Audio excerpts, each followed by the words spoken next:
Let's talk a little bit about the current political situation, Mr. President. Barack Obama in 2008 got the most glowing media coverage that I've seen any candidate get in my professional lifetime. Lately, to state the obvious, he's had a tougher time. Do you think the press is starting to treat President Obama to some extent the way it treated you?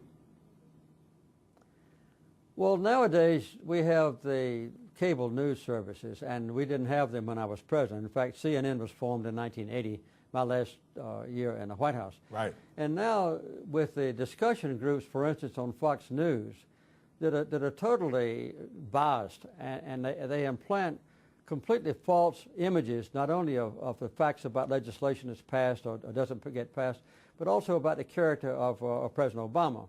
And they've been successful in projecting him as a person who's not a citizen of America, who's not a Christian but a Muslim, and is not a Democrat but he's a socialist, and so forth.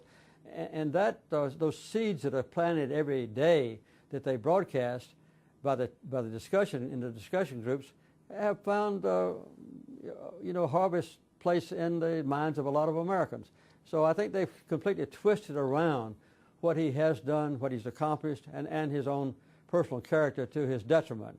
Well, it's a small portion of the total news media. Right. I haven't heard anybody who works for Fox News saying the president is a Muslim. Certainly the socialist word has been tossed around. But it's funny because you write about Rupert Murdoch, the owner of Fox News, in your book. At that time, as today, he owned the New York Post, and you were going to have lunch with him.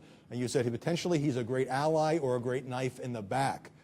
So do you think that Fox, by employing Sarah Palin, Mike Huckabee, Newt Gingrich, all of whom may run for president next time around, is having an impact on the current political situation?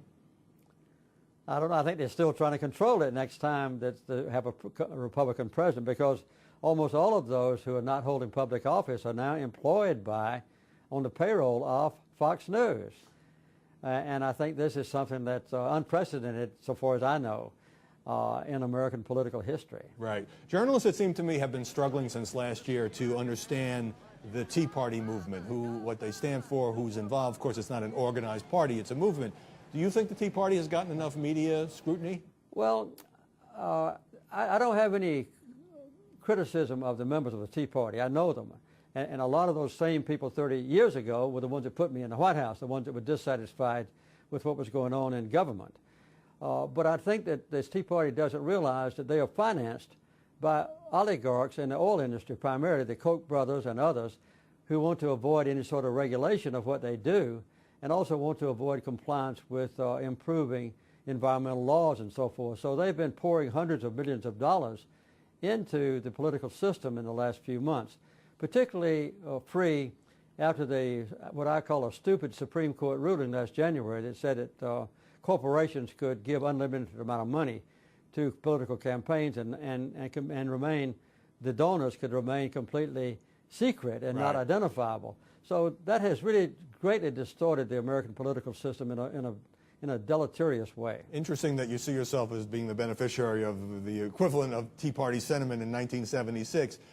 We've been hearing all year, you turn on any television station, you pick up the newspaper, that there's a Republican tidal wave coming. Does that reflect, journalists' best estimate of reality, or do you think all of the coverage that says this is going to be a big year for the GOP actually changes the playing field?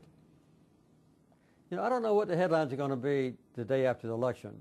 I don't think there's much doubt, because of public opinion polls, that the Republicans are going to take over control of the House of Representatives. Mm-hmm. That's almost a foregone conclusion. I hope they won't get Senate as well, and I don't think they will.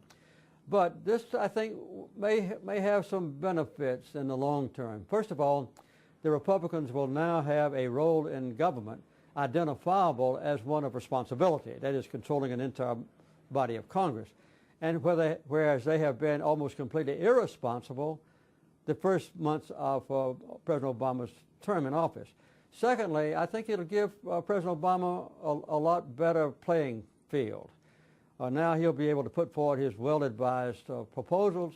The Senate might very well pass them, being Democratic controlled, I hope. The Republicans will vote it down, perhaps, and then he can go to the public and say, this is what I proposed. The Republicans have blocked it, and then let the American public make a judgment between his proposals and the Republicans. That's been almost absent in this first 18 or 20 months. Right. And I think it's going to be maybe a better political environment in the next 2 years. Obviously, that situation worked well for Bill Clinton in 1995 and 1996. President Jimmy Carter, thanks very much for joining us. I've enjoyed being with you. Thank you.